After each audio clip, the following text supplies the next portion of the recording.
Mark, welcome. I guess one of the burning issues I wanted to ask you, having looked at your board of directors, obviously very impressive. The CVs include MIT. You are a roll call of MIT alumni. But what is perhaps more interesting is the lack or rather the scarce presence of the bumiputra directors now. Is that necessarily an indication of the talent levels in this pool, in the director pool? Well, for JobStreet, our chairman is Ali Kadir, who is a former SC chairman.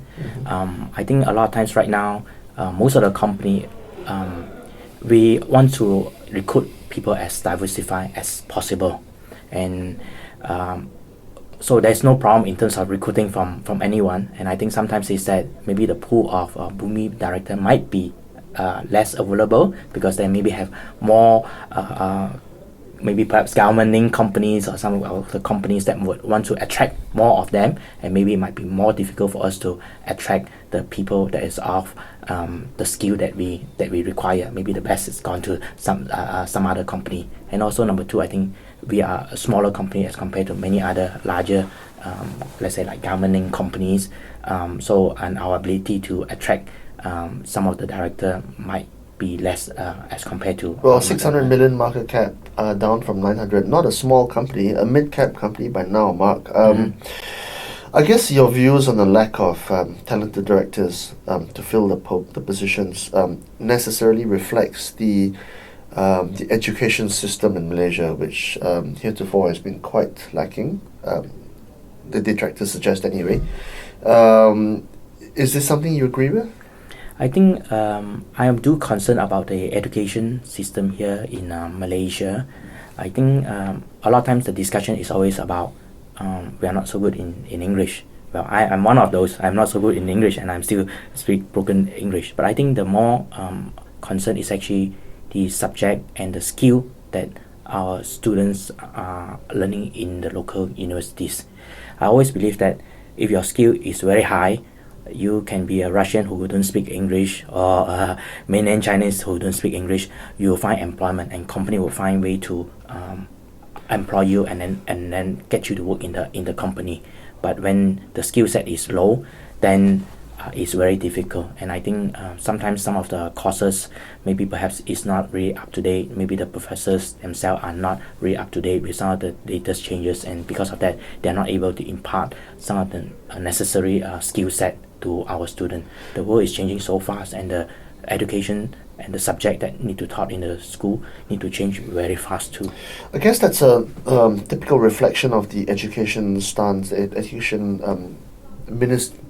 Ministry of Education stance on education itself. Should we get rid of the education minister and replace him with someone who is perhaps more effective in coming out with fresh graduates who are perhaps more capable? Okay, well, I don't track the work of our education minister right now. So but yours is a business that relies on quality of graduate, which then the easier they find the job, then the more successful your business is. Yes. But if they come out and they're not as good as they should be or can be, yes, then your business might not be optimal. Yes. No? Yes, but I do not know what is he doing right now. I don't monitor that. Maybe he's doing a fantastic job making the changes. We are certainly are the result of the impact of the quality of a good workforce here in Malaysia. Now I give you an example. We do a study and a survey in our job seekers, and we look into the pool of Malaysian who graduate from local university versus Malaysian who graduate from overseas university, and we track their salary after 5 years and after 10 years that they graduate. And the pool size is very big. It's not just a few. In the sample size of 30,000 to 50,000 in each of the category that we look into. And we found that there's one trend. Malaysian who graduate from overseas typically earn between 15 to 20% higher salary than the local graduate. Why do you think that's the case, Mark? Okay, so then we always look at, is it because a company actually discriminate people who graduate from local university? Not so, because most of our company and most of our customer, they don't even ask where you graduate from. That's maybe the last thing that they would really ask you. They just talk, and then they want to hire you. It just shows that the skill set perhaps that is different, that after due time for 5 years and 10 years, it showed that this person has perhaps a higher performance than the other, so that's why the salary is higher. We do the similar tracking in Singapore, and there's no difference between a Singaporean who graduated from a local university versus a Singaporean who graduated from an overseas universities. So that is a fact, and that is something that we have to find ways to fix the problem. And I really appreciate maybe the problem can be very complicated, but we just have to find a way how to untangle all those part and pieces of the problem and really find a way to help our student here in Malaysia. Many successful businessmen and I guess high net worth individuals are now now starting to hedge their bets and putting their money overseas, perhaps due to a bit of concern about the politicization of the country and perhaps even Islamization of the country, according to some quarters. What do you think about this move, Mark? Are you moving in that direction? Are you considering that as well? Well, now my family now live in Singapore.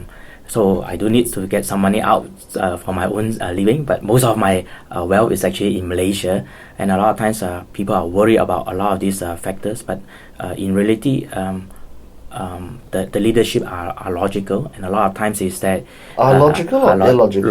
Logical. So actually at the end of the day, people will do logical things because nobody wants to do things that would destroy the logical prosperity. According to whose logic though?